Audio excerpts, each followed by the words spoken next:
you look up and you see 6,000 people watching you. That's a lot to take in and take on. And I think my athletic career in general in my life has given me a lot of that confidence and that ability to tune out that type of noise on a big stage like that. Hey, Meg. Hello. Are you on an island? Yes. You look like someone who is enjoying the sun. I just did a poolside workout. It's 95 degrees.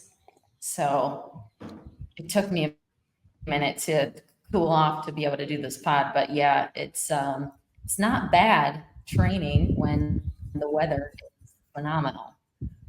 Well, I just saw a video you posted. By the way, lots of content out there. Lots of HYROX World Championships content out there, which is nice. Yeah. I just saw a video. Is it Fabio? Is it Fabian? Yes. Is it one of those? Yes. I want to get it right because it's Fabian because he actually said hi in our live show last night. But it said looks like a hot girl summer. So can we talk about this heat and what the heck happened? Did they not plan for the right building? Like what happened? Why was it so bloody hot in there? And how did you guys deal with it? I was fine. I was in Cyprus for 4 weeks leading up to Worlds, so I was very heat acclimated. Because if you're not working out here by 9 a.m., it's already almost 90 degrees. So I was very prepared. So the heat did not impact me, at least performance-wise. It definitely was. I was super sweaty. Like we were way sweatier than normal. So I obviously knew it was like humid in there. But for me, I felt fine in that just because I'd been used to it. But yeah, I don't know. There were also 6,000 to 7,000 spectators in that room at the same time. So I think it was just a combination of it was hot. There was definitely no air conditioning other than in the elite lounge that we had, like our locker room or whatever. But yeah, I would say a hot room plus 6,000 people. It was warm in there. So we don't have to go through every single station of the race, but I remember early on, like you were just gone.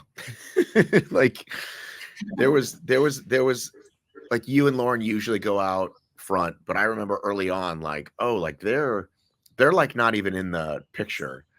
Were you exactly on like pace plan, or did at any point you think like maybe this is too fast?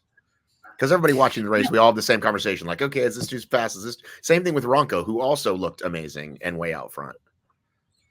Yeah, I think I just executed really, really well that day, and I really stuck to what I wanted to do. And I think I'm stronger. I'm a little bit taller, 5'7.5", weigh 140 pounds. I'm a little bit stronger in the field in comparison. I'm one of the stronger athletes. And so the sleds being heavier, feeling heavy, it just didn't impact me as much, especially on the sled pull. And that's really where I started to take the lead. But I think I planned really well. Lauren, I know what Lauren's going to do. She's going to run off the skier super hard. And I know I just have to manage the gap. And as long as I can manage that gap and she doesn't get too far ahead, I'm still in the game. It's definitely not over.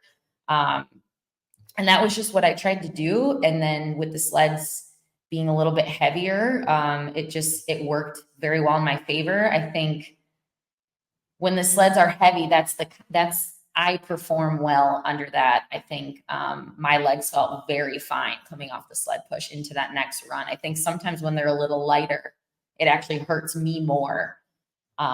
So I just felt good, and I knew I had to roll with it and I had to keep going. I pushed the run after the pull really hard. I think Rich in our podcast yesterday told me I had 20 seconds on that run to the next person, and I had 36 seconds on the pull.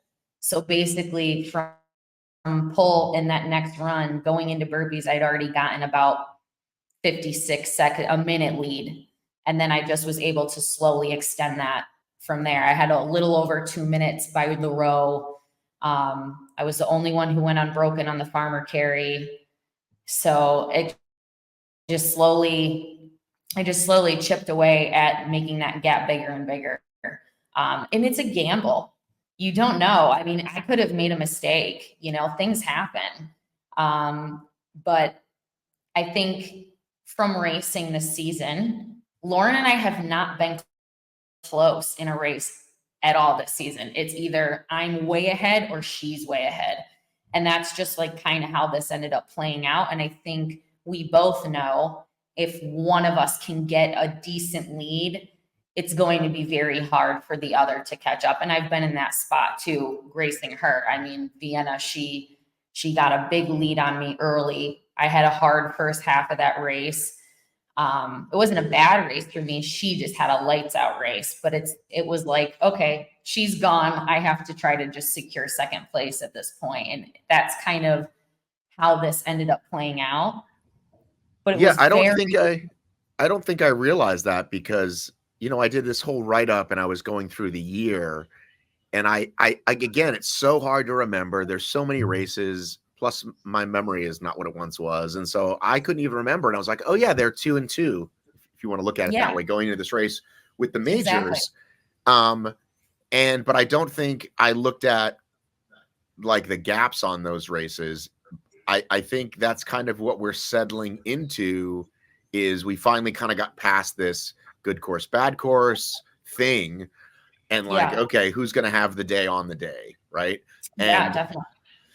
So I don't think I realized that. I do think that because the way the sport is, we do worry about anyone that goes out looking great, no matter who it is, right? Whether it was you or her, or whether it was Ronco or Hunter, whoever it is. It's like, it's not like, okay, smooth sailing. I did hear you say like your heart was in your throat on the wall ball. So anytime before that, you weren't thinking about them catching up to you. It wasn't until that last station that you're like, holy shit, this is it. I'm about to win the world championship. I think like I kind of knew, I could tell by how I felt like throughout the race and getting to the row and how smooth I felt and easy I felt. Like I felt good there. And I feel like I know I'm having not a good day if I don't feel good on the row. And so I was really kind of like hanging out there, and I felt very relaxed, and I really was able to recover. And I could just kind of tell from that point going forward, I was like, I think I have this. But of course, you're not safe until it's done, right? Like I said, like this year they decided that if you miss a lap, it's a DQ automatically. Yeah, did they? So I heard that. Do we think that's? I forgot who told me. So do we think that's world champs or period moving forward? I think it was just world champs, but I do think that that's really harsh because of the amount of pressure that you're under in that specific race, like far more than any other race. Race brain really is a thing. And there are a lot of women in that race that were not that experienced on that type of stage. So I thought that was a little harsh because I think even a 5-minute penalty is crazy for a missed lap, but I think that would have been more reasonable than a full-blown disqualification. So I hope they don't do that for sure, because I mean, I have not had any issues this year, but last year I didn't know. Oh, I did miss a lap, yeah. On my first race. So granted it was my first race, but still, like, it happens. So, and sometimes you can't rely on the technology that they have, right? Guiding us, the boards, they've been wrong before. So it's one of those, that was interesting. So I didn't feel like 100% safe, but obviously then when I get into the wall balls and I can hear what else is going on and I know how strong I am at wall balls, I think at that point that, like, I knew obviously that I was going to win at that point. So that's when I could feel the emotions kind of starting. And I was like, holy shit, I just did this, right? Like, because it was incredible to me how in the zone I was able to get in that room, almost where I I couldn't really hear a lot of what was going on around me. So, yeah. Yeah, I think that's a harsh rule because you want to make it so that it's not like, hey, I skipped a lap, but I'm still, because you can't exactly measure lost energy, right? Or gained energy Absolutely. or whatever. So I mean, 5 minutes is probably fair because it's like, all right, well, we got to give you something, and maybe 4, maybe 5, but anyway. But yeah, and if they have like again, I see on the video they have a guy who's like kind of guiding you, and so if that guy is it's his job is literally to stand there till all 50 and you always all go in, I guess, then you have no excuse, but it seems weird. Yeah. But then again, they're telling you that that guy might not be right. So you Right. have to So then you're know. So fucked. it's like you can't win that battle either way. Right. So, when you say, just kind of being in the zone and not hearing all the stuff around you, um, did you hear like, Rich is yelling for you, other people are Yeah. yelling for you? Like, are you able to take that in, or like if Rich is yelling splits or someone's, you know what I'm saying? So like Yeah. There kind of were take me just through. like a few voices that would just kind of stand out. Rich was one, and he was in a really good spot where he was kind of in a corner, so there wasn't really anyone around him.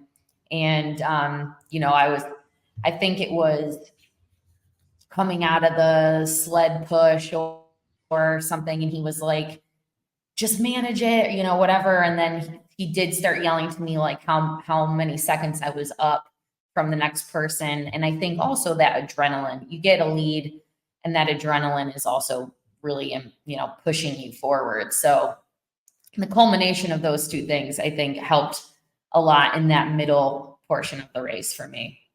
You also start, as an athlete, you start learning how long things take.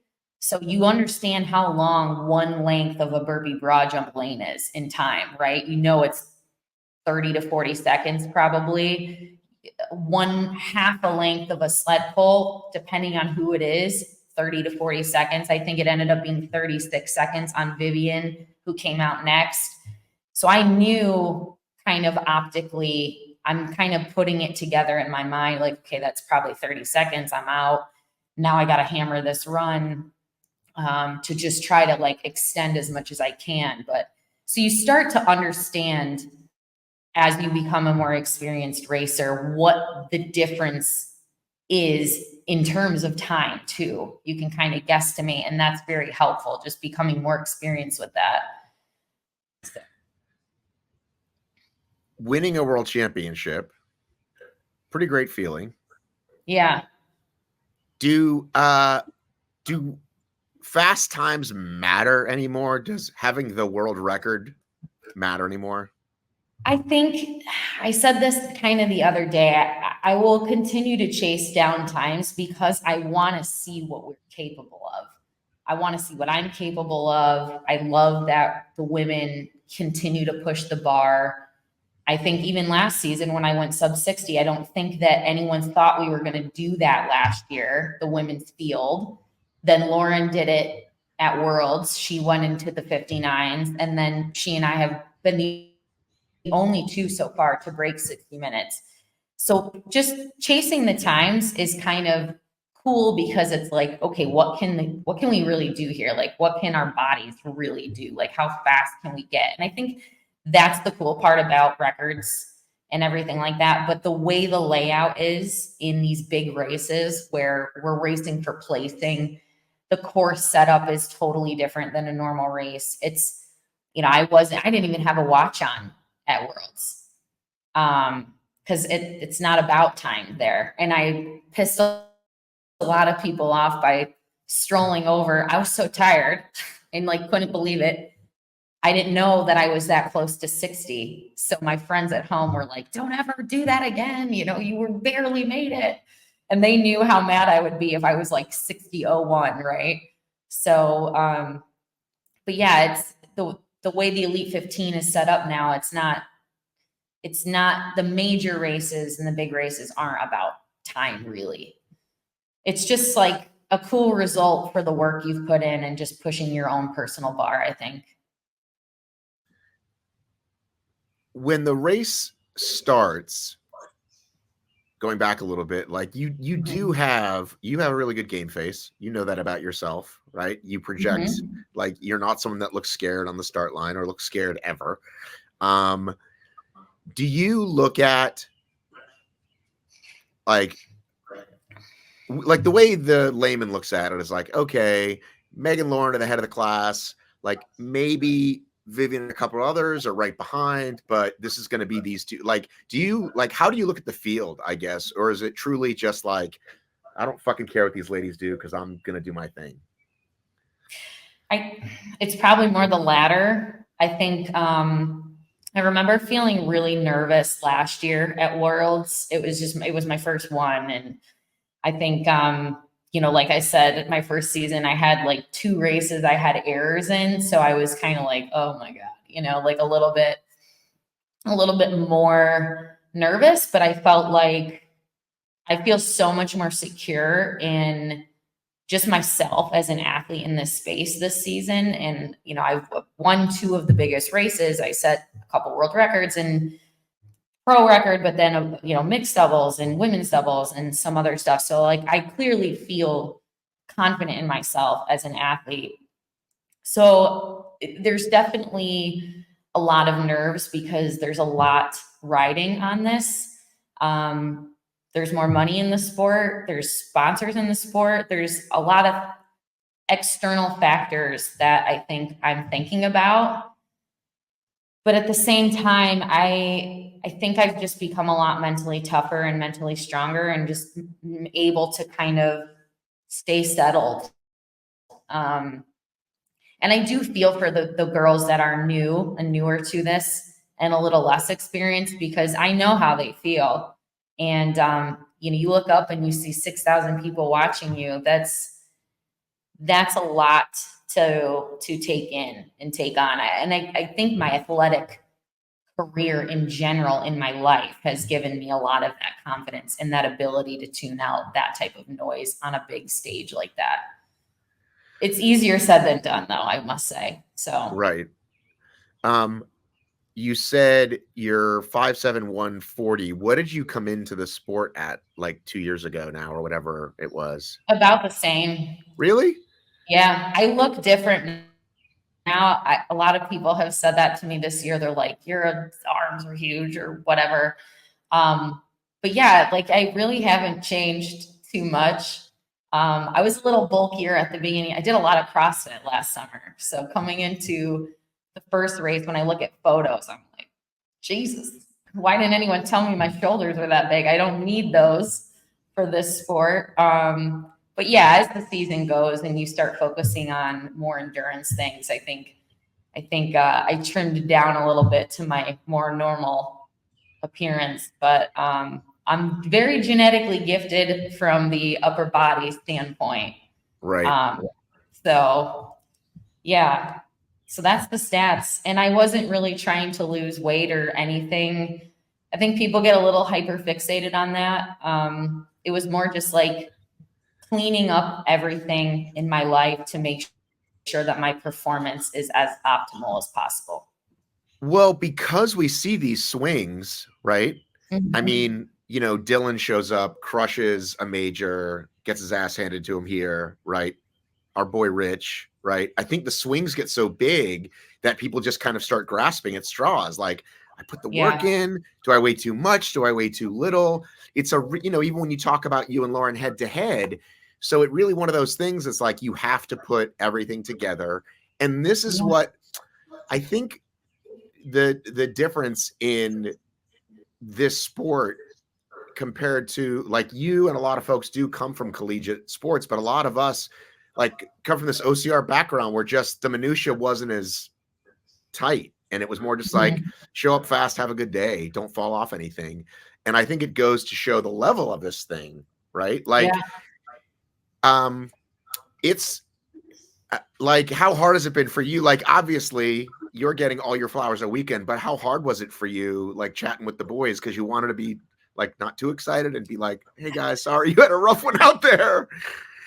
Yeah, it was hard because I'm like, I see them, you know, we get swept away by the drug people, and and I'm like walking by the warm up area. So of course I stop. I posted a few photos. They're like just incredible photos of the three of us. They're smiling at me and I'm like crying. And it was hard because I was like, use the energy, like your girl won, like take that in there, like go crush. Right. And then I actually didn't even know really what happened to Kent because we were up in that room. So we found a laptop and we were watching it. The five of us ladies who were up there getting drug tested, we watched the men's race on the laptop, and I just see Kent go all the way to the bottom. I have no idea. I'm not seeing him anymore. And then I kind of, as the race goes on, like see Rich kind of getting like bumped further and further down the leaderboard. And so I was like, oh shit, okay. The vibes didn't help today. Because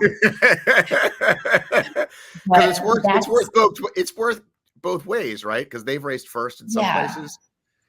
Yeah, and that's I think the men's field, you see those swings in performance so much more, and I think it's just because the field is that deep on the men's side that the women's field is, we're still growing and we're seeing a lot of new faces year after year, and I think the men's field kind of seems to be a more solidified group, but there's so many people right on the cusp, like, and I think that that's just the difference, that their field's a little bit deeper.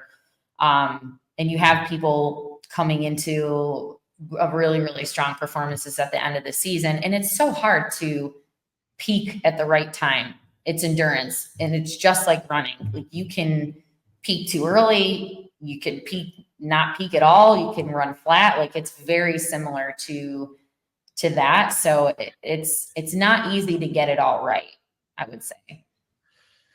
And so, the on Saturday, let's see, the singles was Saturday. You did do doubles on Saturday, right? Sunday, yeah. I did mixed doubles. On Saturday or Sunday? Sunday. So Saturday you had the whole day off. It's ish. I had some responsibilities.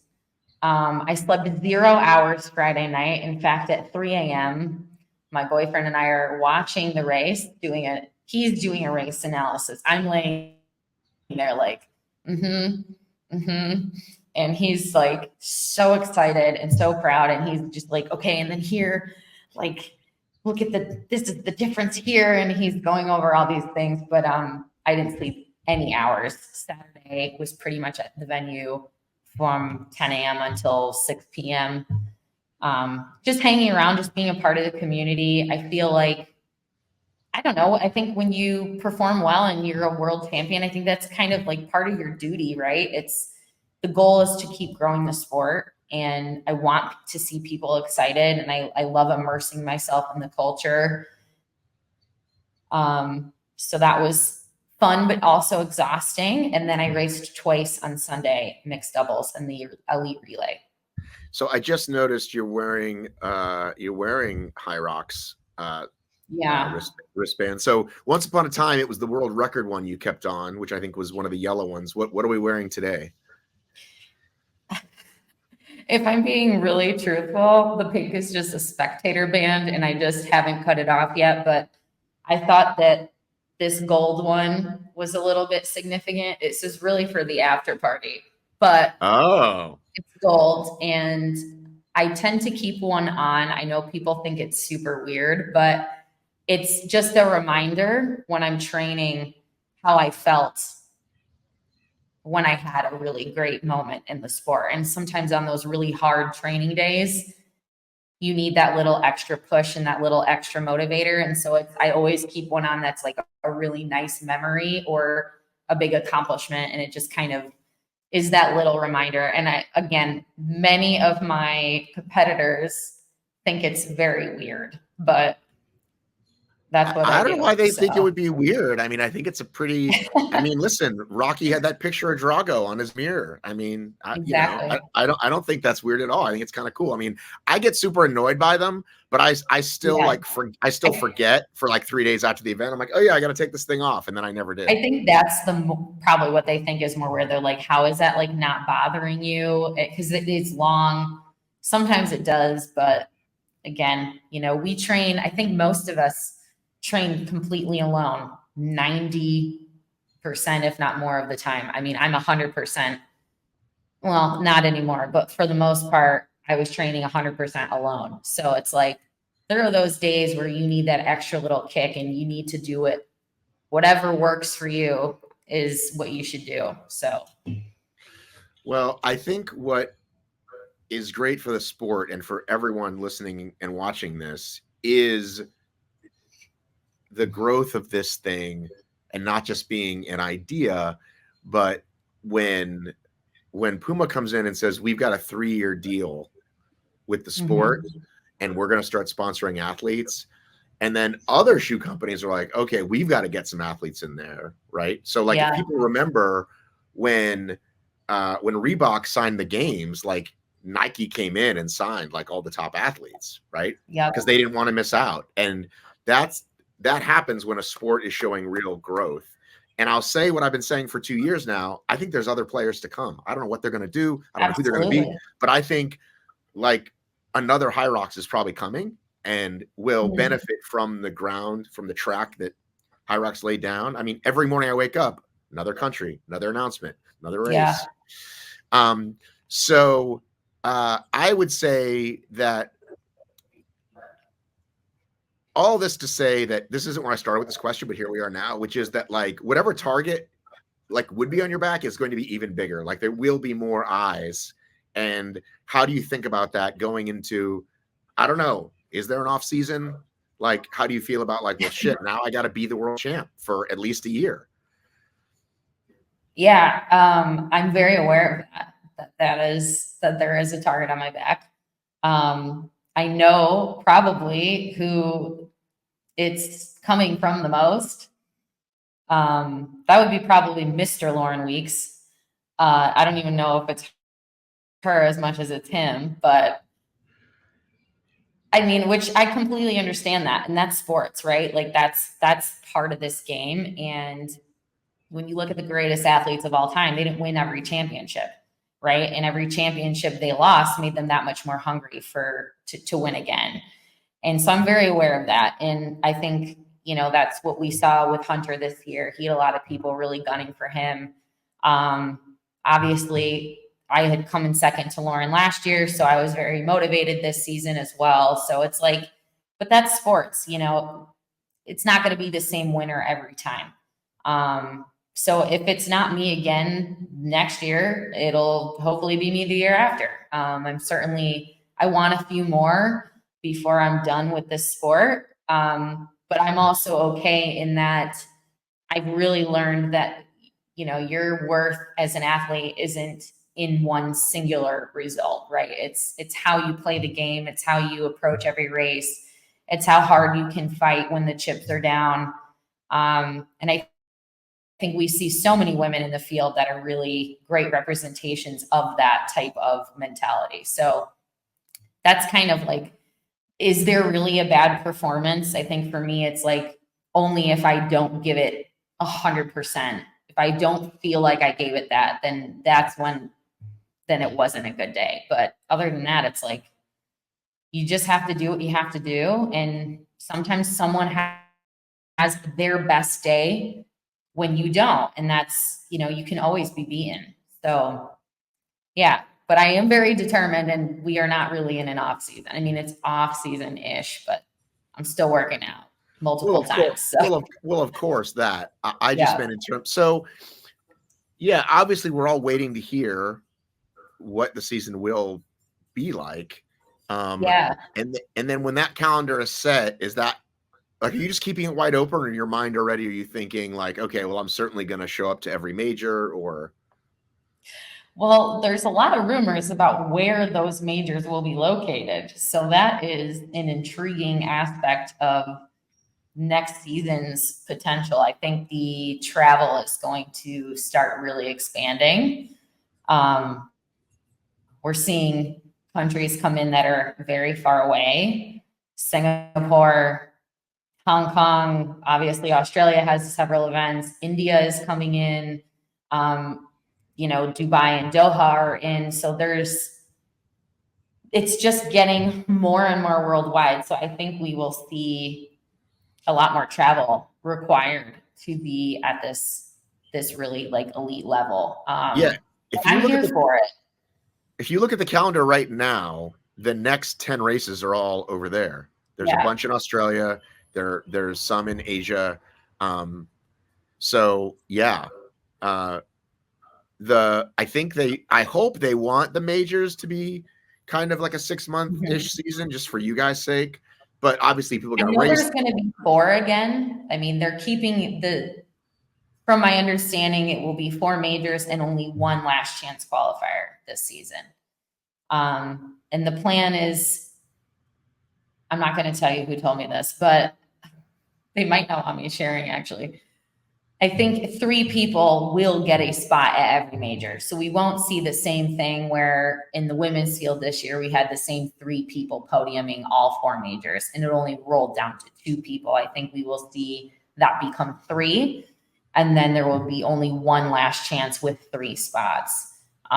So I do think that that's very beneficial for the other athletes, because if it ever was the same situation again, it goes down 3 spots instead of just 2. So that next person doesn't have to keep fighting so hard to try to get in. So I think they're learning every season and making good adjustments. And I think that was another really smart move for next year.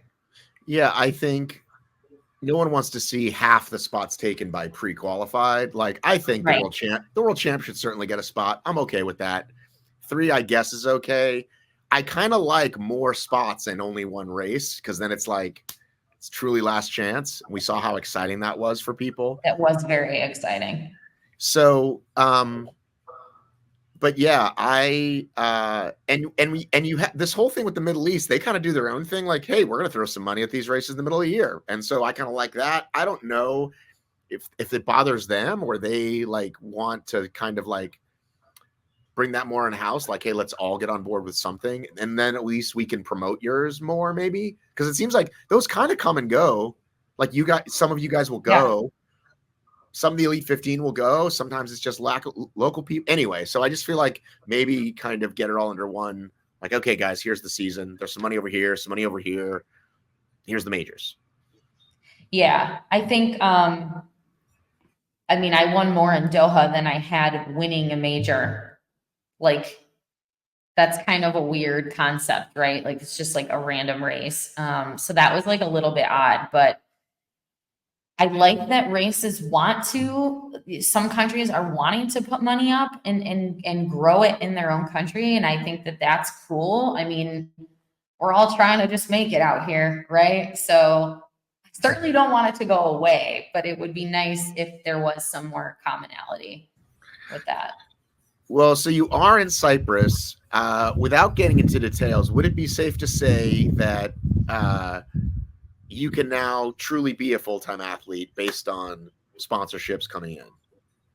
Yeah. So when I had quit my job initially, I had taken on more clients coaching wise, and I was in a very good position. So I was able to leave my full-time job and I could survive solely on coaching. But then obviously with the sponsorships coming into play, it does take a little bit of pressure off of me on the coaching front, which is hard to do when you're also competing and training and focusing on your own performance.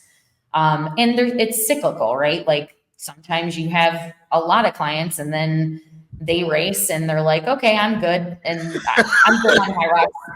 And then, they drop off. And so it's not always a super consistent way to earn a living. So it is nice that I have that pressure off. And also, I've always said that from day one, I've always said, I have no idea how long I will be able to do this sport for. And that's just being completely realistic, because I think that physically, if everything was great, I could do this for a long time, but who knows? Like I could get injured or something else in my life could happen or take priority and things could change. So I want to, not to say suck all the money up I can. That's not the goal, but it's like I do want to make a huge impact in the sport. I want to, obviously, I've worked really, really hard to be here. So I would like to excel and, exceed even my own expectations while I can. And that's seeing the sponsors come in. It's really exciting. I think I'm hoping this sport really gets to the level of CrossFit with the amount of sponsors and support that the athletes are getting. And I think that when you start seeing people like myself and Lauren starting to get, and there's other women that also have some deals. When you start seeing that, I think the rest of the field should also feel really excited because there is a trickle down effect that will happen and it will soon become, I think, where most of the Elite 15 have some of those opportunities. So being kind of part of that front group, I'm working really hard on the social media side because the eyes are so important. And it's not just for me. It's the more interest we get in the sport, the more it benefits everybody. So it's not just a selfish thing. I would love to leave as one of the pioneers and have the next generation be in an even better spot than we ever were. So that's part of the goal, I guess. And how old are you again? 33. Okay. My birthday was 2 days before Worlds. So yeah, you've got a few years. You're fine. I got a few years. I mean, Rich and Ken are like 45. They're fucking dinosaurs. I mean, but really, like Amy is 50 and has 5 kids. Like I don't know if I want to be doing this 17 years from now, but that's a long time to be HYROXing. When cars are flying, you mean 17 years from now? Yeah, right. Dude, when I was a kid, listen, when I was a kid in the 80s going to school, they promised us these flying cars, okay? Still not here. We still don't even have fucking hoverboards. And I'm pretty pissed off about that. I know. Yeah, that's a fair point. I mean, yeah. Listen, I have embraced getting older. I've in a way, like I had like basically 2 years of hating being older. And honestly, it's seeing Amy, right? And seeing Cheryl Snow and talking to Cheryl Snow and my new buddy he's 70. Okay. We're gonna go to Deca Worlds in the 120 plus category because he's 70 and I'm 50 and I don't have to work that hard to get there.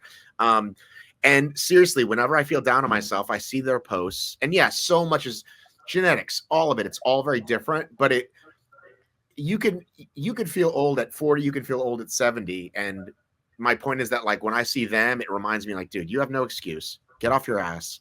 Like age, like you can still do it. So yeah, but early 30s, you're in good shape, bro. Some could say the prime of your life. It is. It is the prime. It's a prime time. And you know what?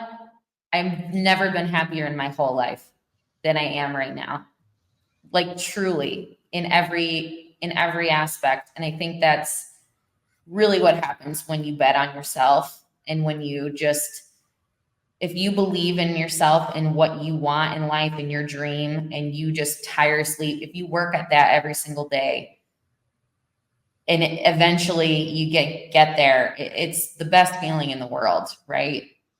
And so I'm just so genuinely happy that I think that was another reason I went into this world's very calm in a lot of ways, obviously feeling some pressure, but for the most part, I was very calm because I was like, I'm living my dream.